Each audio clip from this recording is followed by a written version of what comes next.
Hey everybody, I wanted to quickly take you through some of these brushes I just uploaded, the Scary Stories brush set. So first thing I'll do when I'm starting a new image is go ahead and import those noise and paper textures, and set the noise pattern for overlay at about like 30%. I'm not sure what I said in the document, but it's close enough. Next, I'll import the paper texture. And then lastly, underneath both of those, I'll make a pure white layer and set that to about 20% opacity. I forgot to set the paper texture to multiply. That's important too. And then put all those in a group, and that's your little paper texture, just to help it feel a little bit more natural as you're drawing, so you're not getting distracted by that overly smoothness of digital. Usually I'll start with a cloudy wash, the cloudy wash brush, and I'll just go in and do like a nice subtle gradient, maybe with some little variation. I'll do a really big brush first, and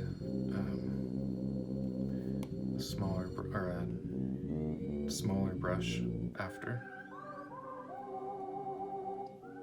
just to add some interesting little smaller variation.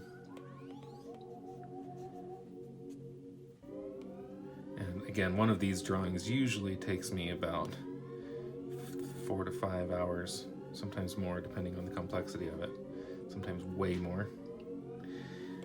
But this will just kind of give you an idea of how to get started. And then I will go in with the pencil and either just erase some of what I've done into a surprising shape. Let's see.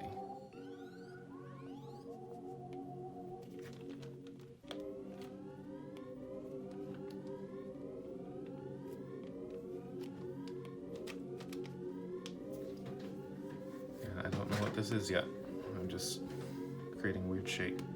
And then I'll go in and with that same pencil just add some subtle kind of outlines in certain spots, maybe an eyeball.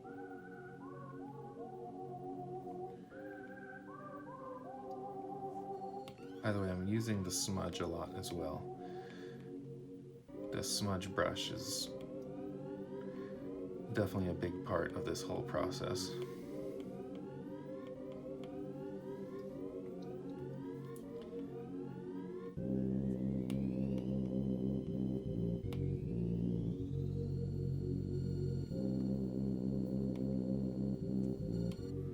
Sometimes I'll use the pencil really big to get a really soft cloudiness without using the cloud brush.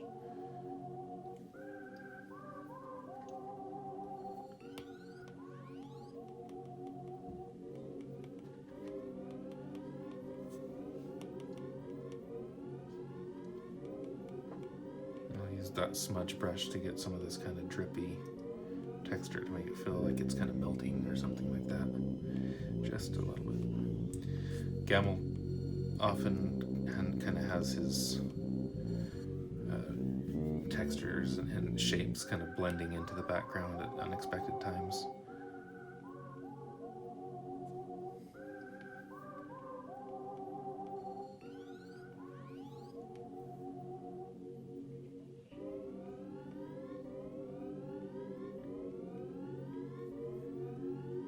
Okay, so I'm still just using the pencil, the smudge, and the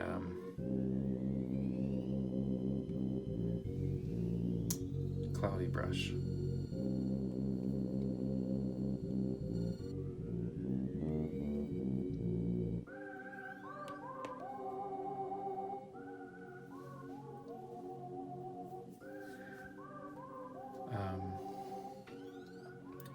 an interesting, weird piece. Sometimes I'll use the pencil just to do my little tendril things. So I'm imagining that this is like some sort of pod or like a potato creature. Okay, so I basically used the pencil, the cloudy wash, and the smudger to do all this. I have my smudger set to the smudger here. Now the rest of it is when it starts to get interesting. You start to add some little details like actually for the little spiky things, sometimes what I'll do is I'll do a free-handed mask just around the outside of the shape, and then I'll just throw in some of these spikies so that they're just coming out. They're not going into the shape at all. They're just coming out of it. And then you can add some of your own on top of those just to make it more interesting. Okay. Long tendril. Those are for like, yeah, the really long ones that come way out. I think I'd rather have some coming up out of his head.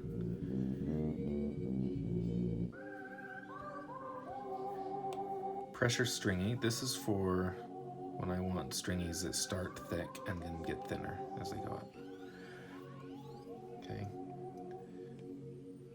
And the stringies often have this little whipped curve at the end. It's a common thing that Gamble does, and I've tried to emulate it a little bit. Not always, but usually it's something he does. Just trying to soften this edge of these spikies a little bit.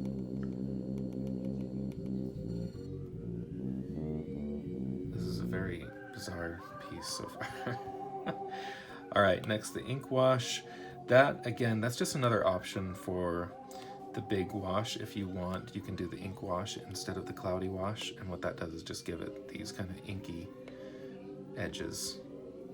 You can see that it feels a little bit more like ink flowing over a paper, and that adds for some nice variety too. And that tends to be a smoother wash than the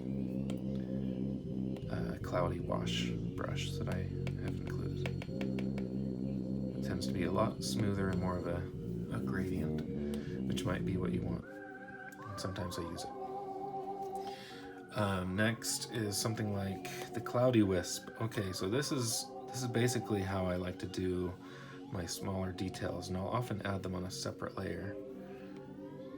And this is just for like all these little things that kind of just make it pop out a little bit. Some of these little bumps, these little wrinkles.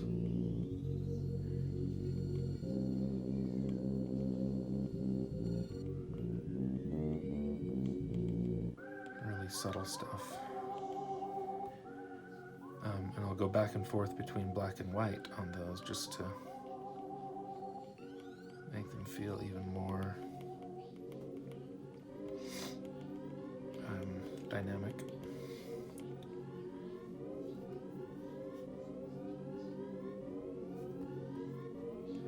Sometimes I'll throw some in the background to give it a little bit of this kind of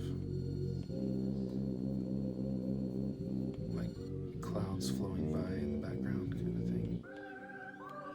Not always necessary. Probably wouldn't keep it for this image, but just to give you a sample of what it would look like. I love the cloudy wisps. I love these. I use them all the time.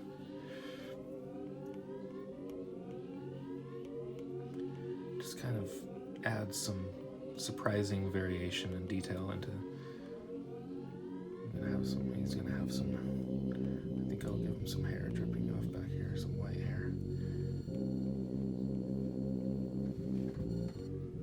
Anyway, that's the cloudy wisp. It just adds some of this kind of fun, surprising detail. I showed you the spikies, and then Big Softy, again, just for like when I want, let's say I've decided I want this area to be lighter actually. Big Softy is often what I'll use so I don't accidentally overdo it. Okay. Sometimes after I'm done, I'll go ahead and duplicate it and multiply that, just so that I'm not losing too much detail. Sometimes I tend to not do enough darks. So anyway, that's a super rough sample image. Definitely not something I would probably use, but there you go.